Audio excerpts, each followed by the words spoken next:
I'm doing a great work and I cannot come down. Why should the work stop so I can come down to you? These are the words of Nehemiah as he built the walls fortifying Jerusalem over 2,000 years ago, as told in the book of Nehemiah in the Bible. Today we see, just as it was back then, that Jerusalem is the source of heavy conflict in the Middle East, with multiple groups of people vying for control over the ancient city, and global powers weighing in on the conflicts that have been brewing over centuries. Join us as we delve into the mystifying history of Jerusalem and Israel, exploring the ongoing struggles and complexities that have shaped this ancient area for over 2,000 years. Through riveting discussions, we unravel the mysteries surrounding Israel's pivotal role in global affairs, its significance in the Abrahamic faiths, and the intricate web of U.S. foreign policy in the broader Middle East. Get ready to expand your understanding of one of the most misunderstood regions on Earth, here on the Great Work Podcast.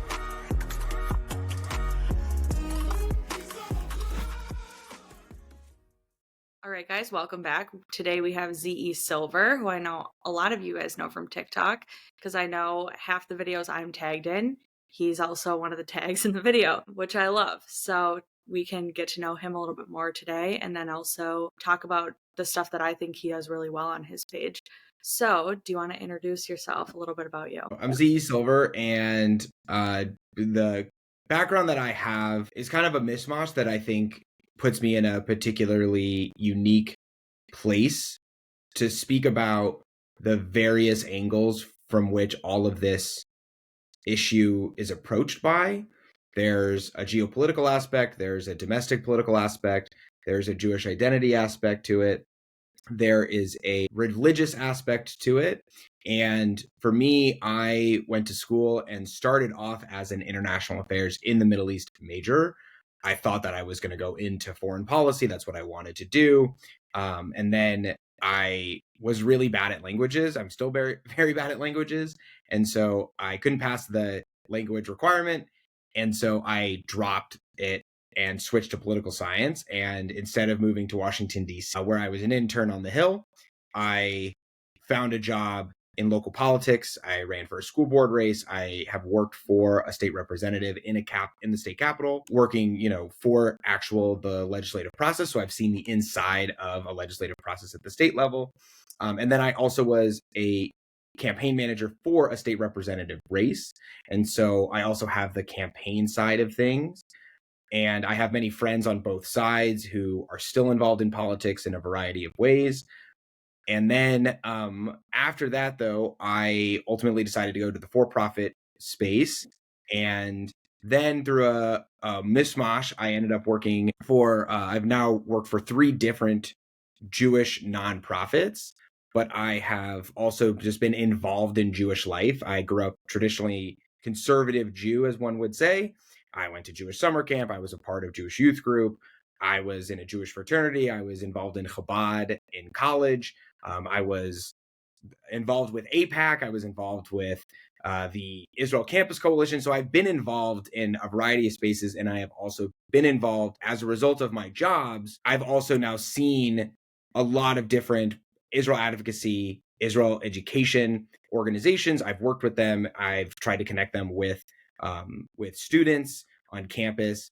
And then I've also worked for communal organizations and then Israel organizations. So I have a whole host.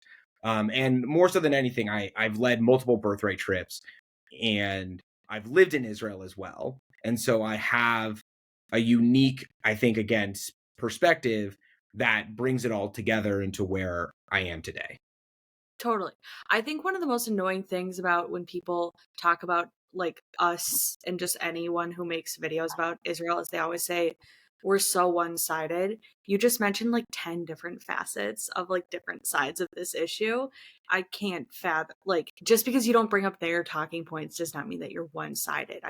I think we can both see things from the other side. We just think one way, which is fine, right? Well, and it's usually the people who accuse others of being one-sided that are also one-sided themselves. Like if you were to ask them, okay, would you like to see it from my side? And they'll say, well, your side is racist, so no.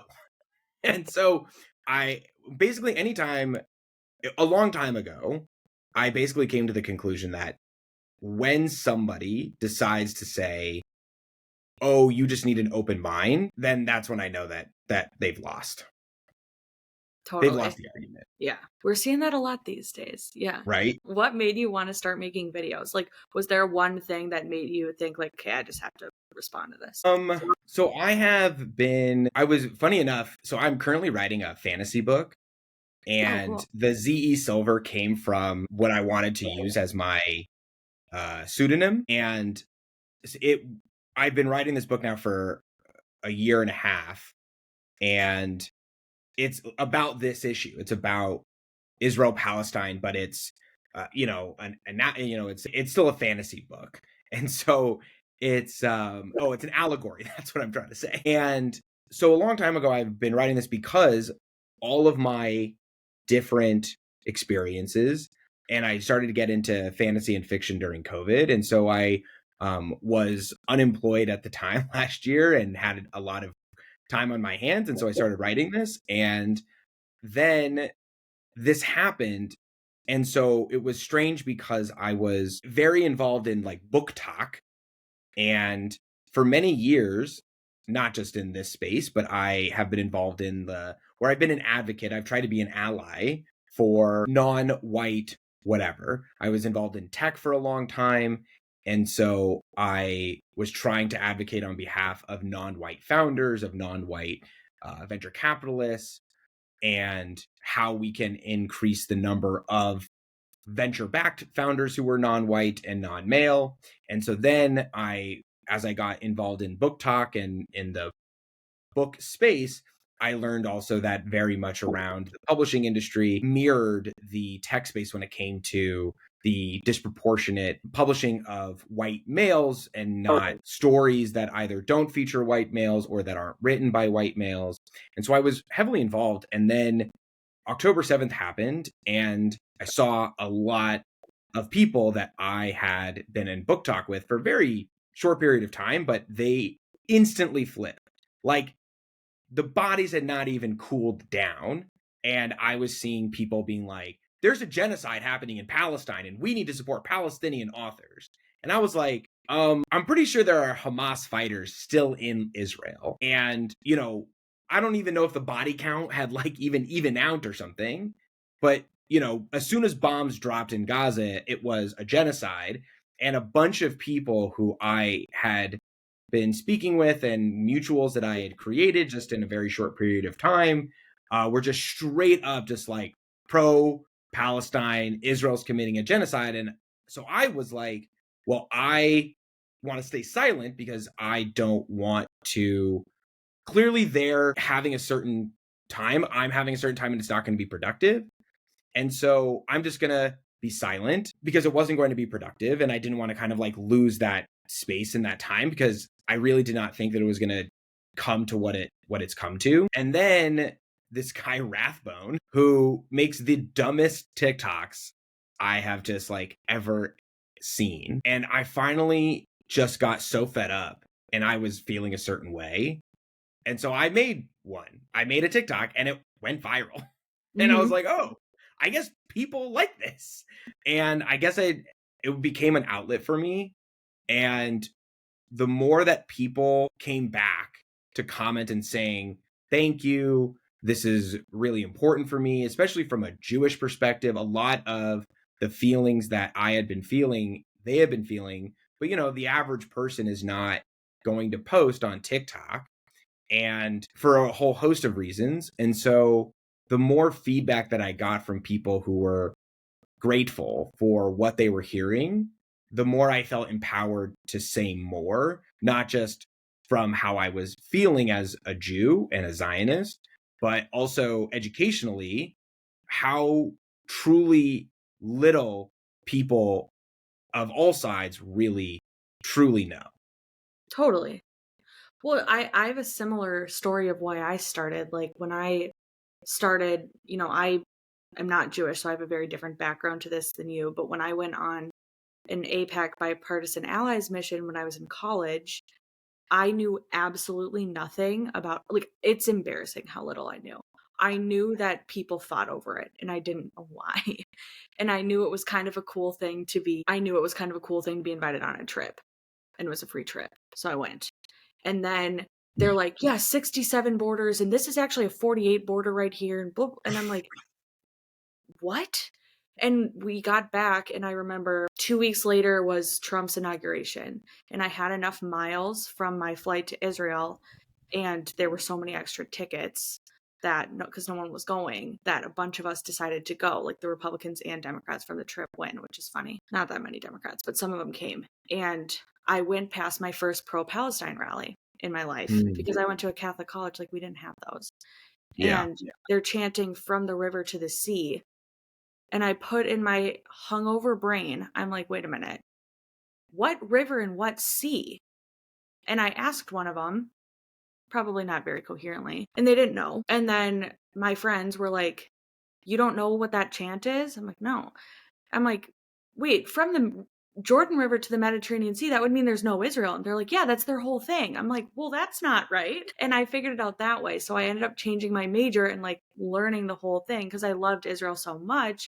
And I realized like how politically informed I was at the time to have no idea. And I would have known more than most of that. You know what I mean? Like, I was just like, I just have to make. So I changed my major. I learned all the history, whatever. Wanted to go work for APAC, didn't because of COVID. This thing comes about. I see a tweet. Well, I mean, it was 2 a.m. on October 7th, my time. And I saw a picture of like a bus stop that had been massacred of like elderly people. And someone tweeted like, liberal white girls, turn off Twitter now because you're not going to like to see how Israel is about to respond. And see, everyone like makes that face when I say that. It was a joke that he said it that way. Like, like, because we know what happens with these things, like what you were saying, like bodies, like there were still terrorists in Israel and people are saying that it's a genocide. And I was like, well, I'm just going to post a video about the history and people can make up their mind. And then that video, I think, has 2.3 million views. So I kept doing it. But I think that it's necessary. Like, I think from my perspective, not being Jewish, I like that people tell me over and over again that they like that they can send my videos because they can say that I'm not biased because I'm not Jewish. And I think that sucks from that perspective because it's like, it shouldn't be a biased about a Jewish thing, but it just shows. Right, because as a Jew, it's funny, right? As a Jew, I am biased when I'm pro-Israel. But then when somebody is like, I'm Palestinian, that's not. That standard is not applied. Nobody says like, wow, dude, well, you're really biased because you're from Palestine or you're like Rashida Tlaib isn't biased, right? But Bernie Sanders and Chuck Schumer are biased. But then also Richie Torres, who's not Jewish, is bought by AIPAC. But the Jews who are pro-Palestine, anti-Israel, are like the purest of spirits. Which is 1% of Jews, maybe. But it's like, it's infuriating. I mean, it's certainly more than that, but the point of it is that the double standard, which is you as a non-Jew, right, are considered quote unquote non-biased. I as a Jew am considered biased because I'm too emotionally attached to the issue, but somebody who is Palestinian, somebody who is born in Gaza or lives in the West Bank is not emotionally attached or too emotionally attached. And someone who is Jewish who is not pro-Israel is also a pure spirit and has no way to be not biased or no way to be biased, whatever it is. Yeah, but I'm glad that like the both of us make videos because first of all, I'm sure everyone who listens to this already watches you, but if you don't, his stuff will be linked below. But I've never seen you make a video with an emotional response to anything. You are so based in fact. You have an opinion. So a lot of people have commented on that, which I find to be very funny because it is not anywhere close to what I used to be like. Oh, really? So I got into this issue when I first went to Israel and I was 17. I spent 5 days in Poland going around the concentration camps. I saw Auschwitz-Birkenau. I saw Majdanek, which was by far the most impactful thing. I recommend that if anybody is interested in going to the concentration camps, you obviously have to go to Auschwitz-Birkenau because that's like the main thing. But I would highly recommend that you include Majdanek in that because essentially it is a camp that can be turned on in like 48 hours. Because it just hasn't been like taken away in that way. You can walk through the gas chambers, unlike Auschwitz-Birkenau, which has been kind of turned into a true museum. They put everything behind glass, whatever. Like you can literally touch the walls where fingernails are still embedded in it. You can see the remnants of the Zyklon B. You literally can touch an oven. I remember there's a specific barrack 52, in which there are shoes, but instead of them being like behind glass, they're in cages that you can literally touch the shoes. And I can still see there's one particular, because as I was going down the aisles, there's a bunch of just normal shoes. And then there was this pair of red high heels.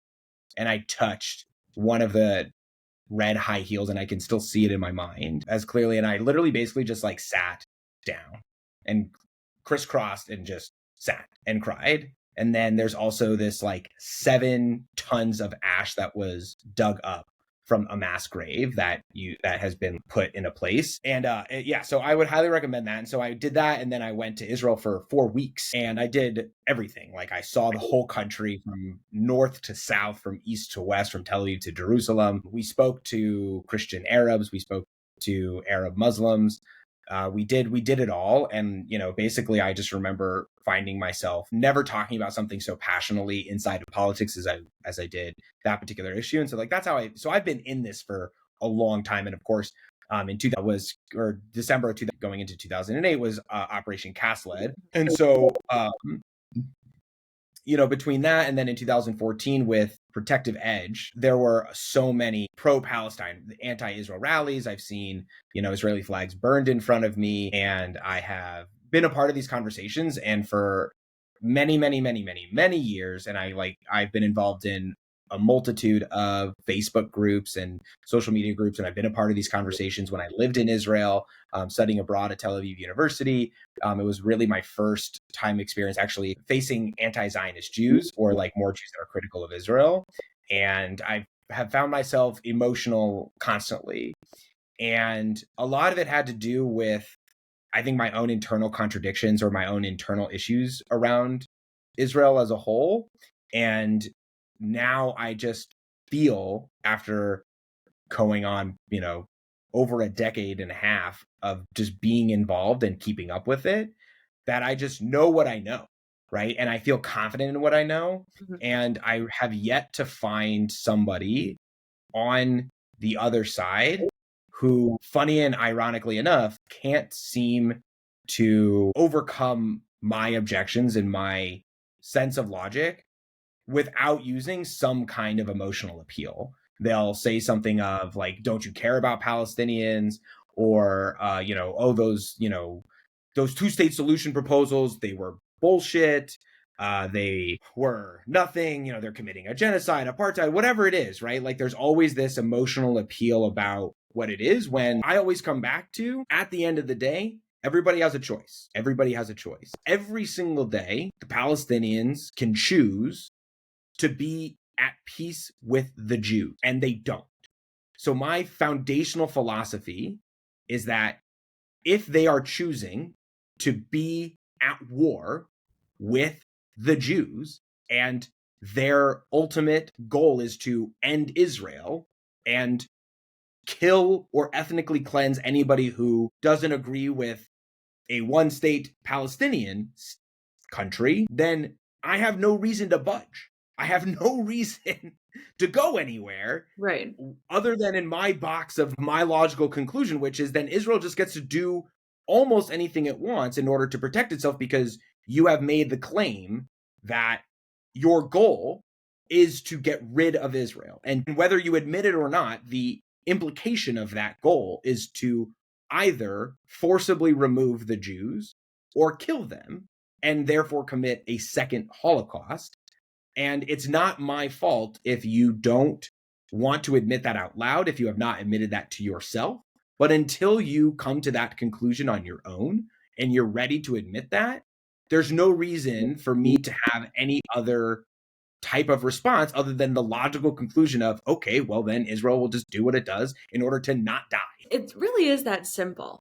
And I find that the people on that side, it's a uniquely Western and young person thing where people can have the viewpoint of like, well, like they can exist in this realm of there's a theory in their mind that Israel can cease existing without that ethnic cleansing or genocide. And that's what they want for the Palestinians. And it's like, well, but the Palestinians you're supporting don't want to exclude that genocide piece, you know? I'll go even further, which is even just in the last 2.5 months, we have seen Hamas leaders literally say, we plan on killing the Jews. We're going to do this again and again and again, right? And they don't use Zionists. Sometimes they do, sometimes they don't. But they straight up will just say Jews. We will murder the Jews. And despite the fact that the leaders of Hamas are saying, we're going to do this again, they're like, no, we're all going to live in peace. Or I have a video that I just posted about Islamism, and what I find so ironic, and again, why I really don't have any other response other than just like, I can't get upset at somebody who is basically too stupid to see what's right in front of them. Which is, if you look at the Hamas flag, if you look at the charter of Hamas, whether it's the first one or the second one, I don't really care. Which is that they plan on creating an Islamist government. Even the Palestinian Liberation Organization's constitution, which I actually didn't realize this. They have a whole list of things in which they talk about a presidency, a judiciary, a legislature, so on and so forth. But they have like 4 core tenets. And one of the first 4 tenets is we are going to use Sharia law. So you cannot have a secular democracy. You cannot try to convince me that you are going to create a secular democracy when neither governmental leader, neither government has any inclination of creating a secular democracy. Right. Well, and then it's just they exist in a fantasy land. I hear a lot too. People will say that this is all, well, I have 2 things to say.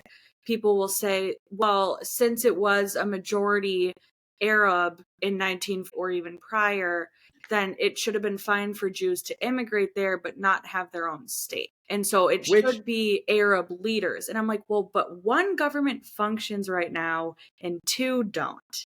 So why would the one that functions cease existing and the 2 that don't function step in? And see, for me, I don't even accept the premise, because if they say something like that, well, then I say, well, why didn't the Arabs then just let them stay, right? The only reason this happened, and this is, again, what bothers me, is they just miss the whole pre-48 history. They keep talking about, number one, they used various goalposts, whichever one makes the most sense for them. Sometimes it's like an occupation of the last 15 years. Sometimes it's an occupation of the last 56 years or the last 70 years or the last 75 years. Who knows? And they truly believe that, history began in 19. And even guys like Jonathan Katz, who are very aware of the history prior to 19, still refuse to accept any type of culpability for Arabs creating the situation that ultimately came about. Because again, this all comes down to whether or not they were okay with living peacefully with Jews. Because whether you want to, I don't really care if it's by definition a settler colonial project, not settler colonial project, whatever, right? I don't think that it is. But at the end of the day, the Arabs in that piece of the earth did not like the idea of living next to Jews. And the only reason that a partition plan was even created was the same reason that a partition plan was created between India and Pakistan, because the Hindus and the Muslims did not like each other, and it made more sense to separate it into 2 countries.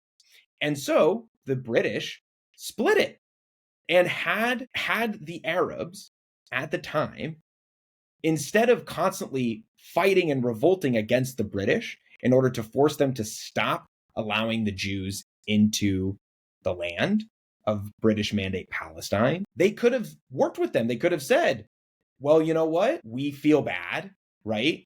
We don't want to be like the Nazis, and we want to allow a certain amount of immigration of Jews. back to the home. But Islam has not had a very good relationship with Jews. No. And ultimately, the Arabs decided that that wasn't what they wanted. And so the British had to create a partition plan.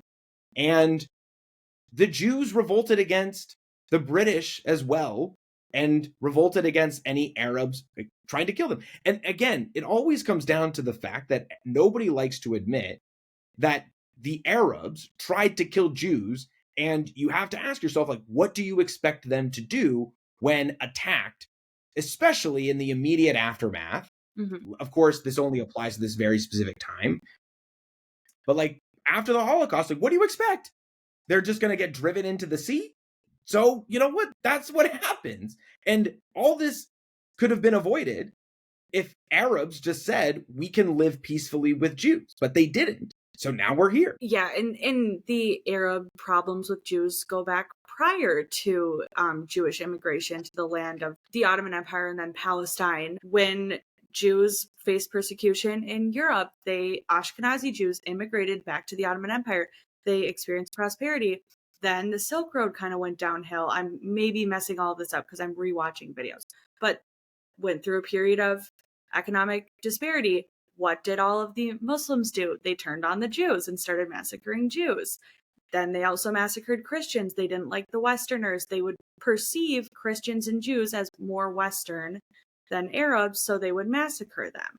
There are examples of this. I was thinking the other day, I had this weird thought of like, it is kind of a weird chip on their shoulder for them to have that they had prior to oil being discovered in Persia, they had access to waterways and Silk Road to bring goods from India, from the east to the west.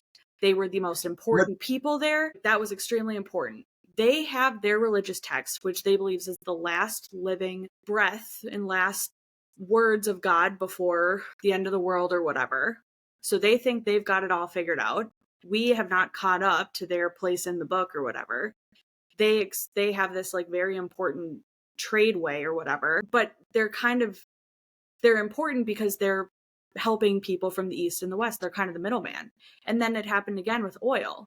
And I get where the chip on their shoulder kind of comes from, but you can't kill people over it. Well, and here's the thing, which is prior to the Islamist movement, and I am saying this not as an original thought, but Elika Laban, the Persian anti-Iranian regime activist, just did this video that I just was in love with. And she talks about how leftists here in America, actually kind of what I've spoken about around, Arabs and Muslims are these backwards people that can't do anything other than be like enslave their own people and be autocratic and, be oil barons. And in reality, that is, like, as she mentioned, is completely false. That in reality, like the Ottoman Empire was an incredibly successful empire, right? And when we think about the Persian Empire and just Persian culture, it was riveting. It was incredible. It was beautiful. There's nothing that makes me sadder than seeing pictures of what it was like in Iran before the revolution. It was immaculate. Mm-hmm. It was gorgeous. And it was a cultural, historical, geopolitical, global center of the world. And the Ayatollahs just murdered it all. Mm-hmm. Or like when you think about Lebanon, like so many people don't know that just as recent as in the 70s, Beirut was known as the Paris mm-hmm. of the Middle East. Again, just a cultural and economic powerhouse. And Damascus was a place of literally when you talk about the the cradle of civilization, whether it's Damascus or in Baghdad, you're talking about the origins of human civilization as we know it today. Mm-hmm. And it's all gone because of Islamists, mm-hmm. because of this strange, just an antagonistic relationship with anything that is not Islamic, which is only 1,400 years old. And it breaks my heart knowing that there are so many artifacts and so many historical sites that date back thousands of years that are gone. We're never getting them back.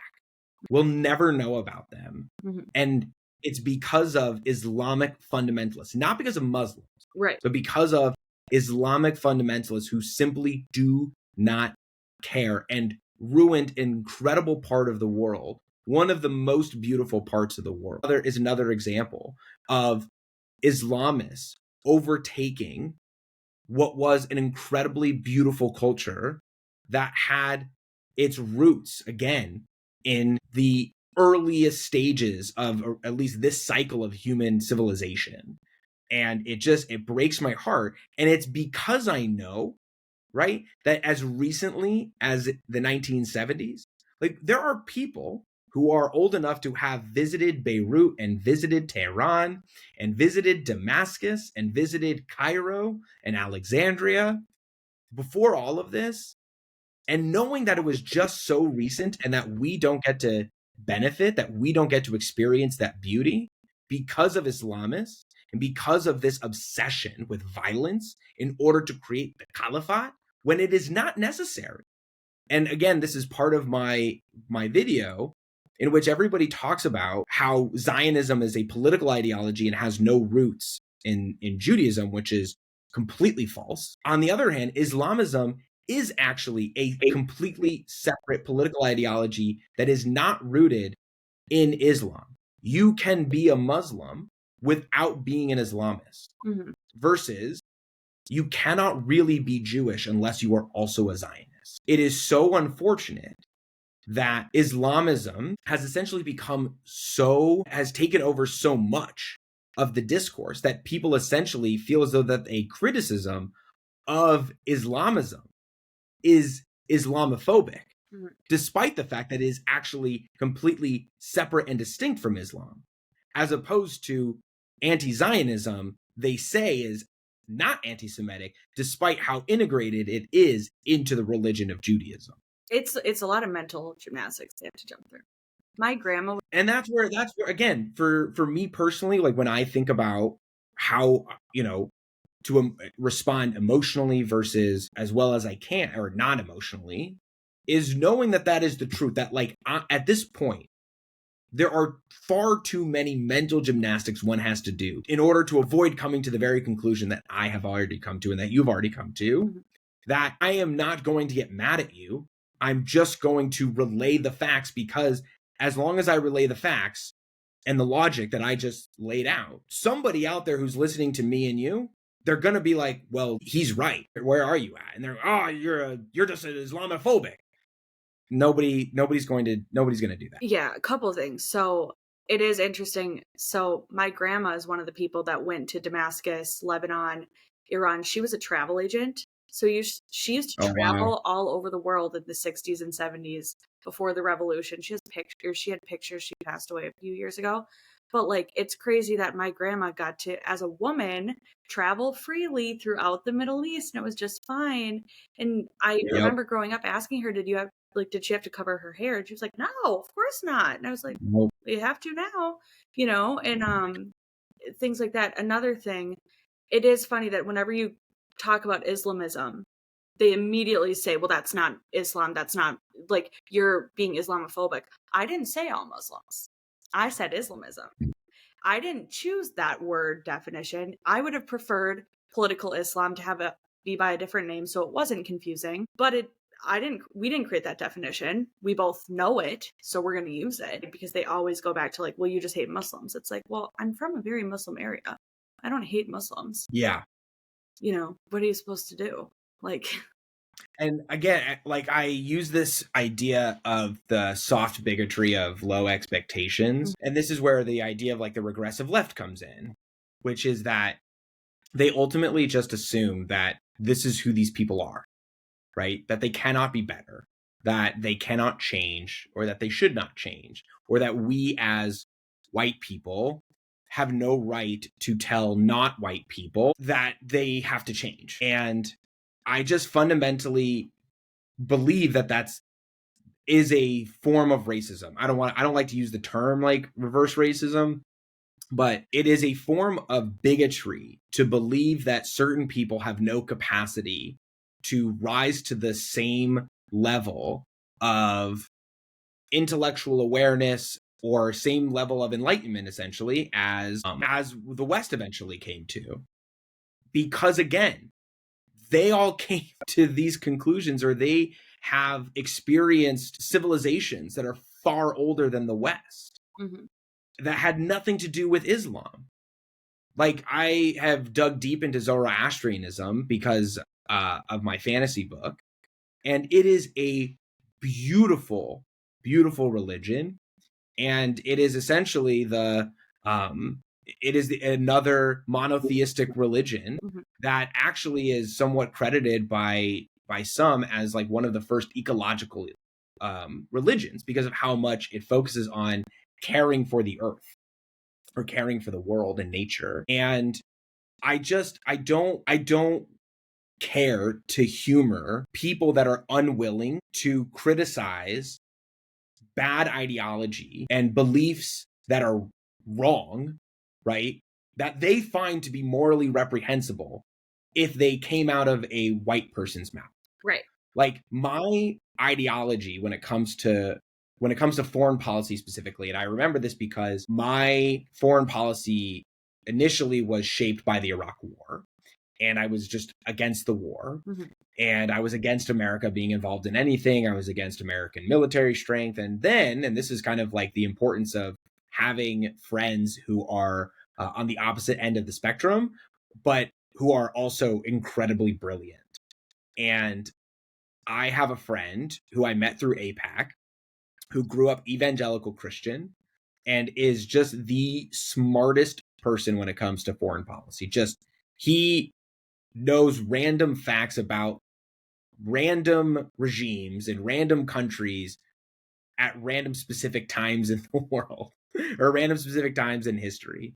And we went back and forth. And, I once asked him, how did this happen? He goes, well, basically anybody who's pro-Israel can easily be turned into a neoconservative. And I was like, oh, that's fair. But over time, what he essentially convinced me of, which was true, which is, if you want to be ideologically consistent, is that if you fundamentally believe, and this goes back to John Rawls and the veil of ignorance, if you fundamentally believe that women should have access to abortion here in America, then they should have access to abortion everywhere, because then otherwise you are oppressing others. If you use your influence to keep governments and regimes in place that do not give access to abortion to their female population, then you are emboldening an anti-feminist regime. You are emboldening oppression. Interesting. And in the same way that you would never live in a society like that, right? You actively work to change society here in America so that workers have more rights, that women have more rights, that those who are LGBTQ plus have more rights, and so on and so forth. And I just don't understand how you can say that you simultaneously think that anything that is against any of those things I just said is white supremacy, is racist, is anti-trans, is committing a genocide against trans, so on and so forth. But none of that applies if it just is in a different country. Yeah. To me, that makes no sense. To me, that is truly bigotry and emboldening and empowering oppression across the globe. And it is our job, or not our job, but we have an obligation that if we were lucky enough, because again, it's all due to luck, right? It's my luck that I was born here in America, right? And it's very interesting because I just did like an ancestry.com thing, and I learned that my great grandfather was one of 7, and his 6 siblings all moved to Israel from Ukraine, and he moved to the United States. So literally like a 1 out of 7 chance, or maybe it was 5 siblings, but either way, like I could have been Israeli, right? Literally the odds were in my favor of being Israeli, or not in my favor, whatever you want to call it. But instead I was born here in America. And for those who are lucky enough to be born in Israel, or lucky enough to be born in Britain, or lucky enough to be born in Canada, right, who have freedom of expression, who have freedom of press, who have the freedom to now, be gay, right, to be trans in these places, right, and to be themselves. Why would you not want to create every society like this, right? Because if you had the choice, if you were waving a magic wand and you were starting from scratch, you would create societies like this. And instead you choose to empower regimes who are the opposite. And to me, that is literally empowering oppression. I did not have you convincing me on neoconservatism on my bingo card today. Because there's a degree to which, you have a neoconservative, when it comes to like being as hawkish as one might be, depending on how much you just believe in being an interventionist. But, at the end of the day, the world is safer when there is more democracy in it. Democracies do not go to war with each other. They just don't. Democratic values that we have, the more democracy that exists in the world, the safer it will be. Well, I mean, I'm kind of speechless. I didn't know that this conversation would go here, because I don't consider myself really a neocon or like classical liberal in that sense at all. So it's very interesting. And I want to be clear, when I was talking earlier about like, obviously I don't think that all Muslims or anyone feel any like Islamism or anything like that. But I do think it's interesting when people act like everything that the Palestinians do is a reaction to the last 15 years of oppression or 75 years of oppression, whatever metric they want to use. I mean, do you know how the Navy was founded? I just heard this the other day the Navy was founded because of the Barbary Coast Wars, or the Barbary Coast War during the Thomas Jefferson, his presidency. Pirates in North Africa, I'm sure you remember this from history class, were attacking French and merchant ships. Yeah. And we met with the pirates and we said, we know why you attack the French, because they have a presence here in North Africa. Why are you fighting us? And the pirate said, because you're all infidels. So it's like using the same language they use today. And so it's like, at that point, that was largely unprovoked. Maybe they could attack the French, but why America? Like that, I'm glad we have a Navy now, because we have some really cool ships and equipment in our Navy. So everything happens for a reason. Like, thank you, God, for that. But like, it's very interesting. There are these facets where it's like, this has happened before, like it's not just a response to whatever Israel did and whatever video these people saw online, some of it is. Well, again, that's because they don't have any ability to really like see history. And this is another video that I posted already that was about that. In the same way that people don't have the ability to understand large numbers, they also don't have the capacity to really comprehend deep time, is what I think someone else termed it, and I really like the term. Mm-hmm. And it's this idea of knowing how long ago something happened, because more often than not, people don't really care for history. Most people are not historical people, like in the terms of like really wanting to know what happened, or they go to a museum and they go through the timeline or whatever it is, right? Because that's all we do, right? We always study things from a time, like this event happened, this event happened, this event happened. We never think about like the people of it, right? But what I always like to do when I go to museums, and like the reason I get so amped up, I could go to the same, historical museums, despite the fact that it's the same, timeline most of the time, is this notion of like when you see a bowl, right? You see a bowl or a wine jug, right? At some point or another, somebody held that jug of wine. Mm-hmm. And there was somebody who had a cup, and they were sitting at a table, and somebody poured the wine into the cup to the person who was sitting at the table, and somebody drank that wine. And somebody had to make the wine. Somebody had to grow the grapes. Somebody had to stomp on the grapes and deliver it. And there were real people. These were real people. And most people really don't think about it that way. But when you start to, and really say, okay, like this was a real person. There was me. I existed, or some version of me existed. My ancestors existed, and they drank this wine. You all of a sudden see history from a different perspective. And you don't see it from just a timeline of events, but rather a series of things that happened between and amongst people. And the same things that happen amongst us and between us has happened all before, because it has to have been. It's impossible. It is truly impossible for nothing that we are experiencing today didn't happen already in some way, shape, or form, even if the technology was different or the reason was different or whatever it is, because ultimately humans relatively are the same. That's a really interesting way to think about it. Yeah. So I have two more questions. And if you, sorry. oh yeah, please. Two more questions.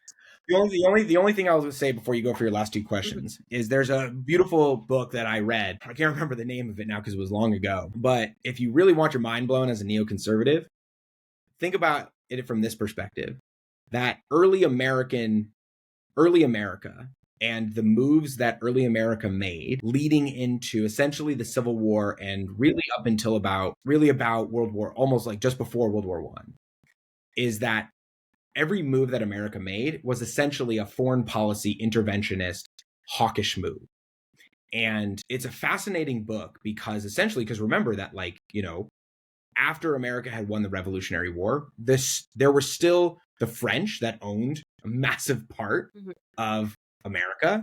And then, of course, there was the Spanish on the other side of it. And so early American leaders, because we don't really ever think about it from this perspective, but early American leaders, you know, the Thomas Jefferson, the John Adams, and really, you know, that big gap of presidents that like nobody knows anything about, right? Like once you get past John Adams and Thomas Jefferson, and then you get to like Abraham Lincoln, right? There's this large number of presidents that nobody has any idea, like the Zachary Taylors, right, of the world. That whole group of presidents were essentially all focused on foreign policy.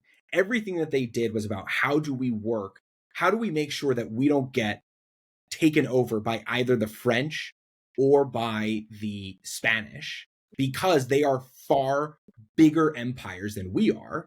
And also we have to be concerned about the British, right? Because in 1812, the British came back and, you know, burned down the White House, right? But in general, right? And you still had Britain that was in Canada. But in general, everything that they had to focus on was essentially a foreign policy issue. And one of the big challenges, and nobody on the left will ever admit this, but one of their big motivations for how they conducted their foreign policy was in order to curb the growth of slavery and slave nation and slave states. And that there was all of this thing about, like, the South, for instance, like people in the South wanted to invade Cuba in order to create like that as a state and make it into a slave state. And one of the reasons why they didn't, you know, include certain states initially was because they were concerned about it becoming a slave state. And so it's really fascinating from the perspective of manifest destiny and that whole westward expansion, because we always think about it from the perspective of course, like the terrible things that we did to the Native Americans. We forget that those Native Americans were essentially living on French imperial French and imperial Spanish land. So that's important. So I should really figure out the name of the book to send it over, because it really also changed a lot of my own perspective about how America has always been essentially a quote unquote interventionist, or the foreign policy has always been hawkish by nature. I would love to read that, and I'd love to link it so other people can read it, because I'm sure they'll want to after they hear this. I have two more questions for you. The first is just a fun one. What is your least favorite or funniest, or both, comment, argument that you see all the time from the Pallies? Or funniest thing you've heard them say? The least favorite is probably... I don't know if this is necessarily falls into either category, but the whole, like, the one that upsets me the most, that one that like bogs me down in so many ways, is this whole like, I can't be anti-Semitic because I'm a Semite. Like, I can't do it. I cannot bring myself, because it goes to show just truly how simplistic they approach this from, right? Well, dude, I'm a Semite, so like, I can't be anti-Semitic, right? In the same way when so, and I'm like, okay, if anything, it's even worse, right? And here are all of the layers why this argument is so bad. Maybe this is why maybe it is actually my least favorite and most frustrating, which is that, number one, right? You can be anti-Semitic if you're quote unquote like Semite. Otherwise, like, I can't be Islamophobic because I'm also an Abrahamic religion. Like, I'm not anti-Abrahamic religion, right? And like, what, you're telling me that no black person is, you know, racist? Or what you ever say is, oh, well, you're upholding white supremacy even though you're black, whatever, okay? That's number one, okay? Which is like, the idea is in and of itself ridiculous. Number two is that it clearly shows that they don't understand the historical context to the term of anti-Semite, right? The historical context to the term of anti-Semitic actually comes from Europe, okay? And despite the fact that they keep telling me over and over and over and over again that because I'm from Europe, I'm not indigenous to the land, I'm actually European. But in Europe, they called us Semites. They literally said that we're not Europeans, and the way that they categorized us was as a Semite. And so therefore, where we get the term from is to be against the Semites or anti-Semitic. It was a clear distinction that from their perspective, we were not from Europe. We were from somewhere else, okay? And where else could we be from other than the land of Israel, okay? So the fact that, number one, I don't really care if you are a Semite or not, okay? But two, you clearly don't even know the own history of it, and you think it's, and the final layer of why it upsets me so much is because of how much of a dunk they think it is. Like, they think that they're brilliant. They think that they're something like, dude, like, how can I be anti-Semitic if I'm a Semite? Like, they're just, they think that they're so smart. They're just like, okay, dude. And it just, it bothers me so much because it just, while they simultaneously say that I'm not indigenous to the land, they also don't know the historical context of the whole term of anti-Semitic. I would say that this is nothing about Palestinians, but actually rather the thing that probably upsets me the absolute 100% most is Jews who are tokenizing themselves. I have a whole thing, and like I have yet to record it because I'm not sure if I wanted to record it as like a video with like a teleprompter thing on CapCut, or if I wanted to just like read it or whatever it is. But I started listening to Bari Weiss's Honesty, or her podcast, and she has this new format that she was just doing, and I don't, this is the first time I've literally ever listened to anything Bari Weiss has to say. And she was like, well, I'm just going to kind of like do these short snippets of, op-ed style, but podcast style, which I thought was super cool and interesting. And so I started thinking about like, what would that look like on my end?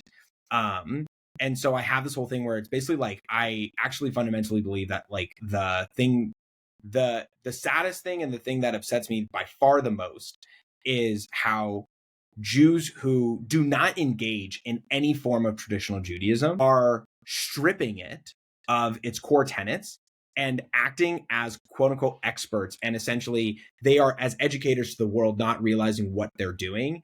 And I really fundamentally believe that like their biggest crime, and this is the conclusion that I say, is that the only thing worse than what they're doing around essentially empowering and emboldening Jew haters to like kill Jews and to justify the killing of Jews is that they are doing the same thing, but emboldening and empowering Jew haters to kill Judaism.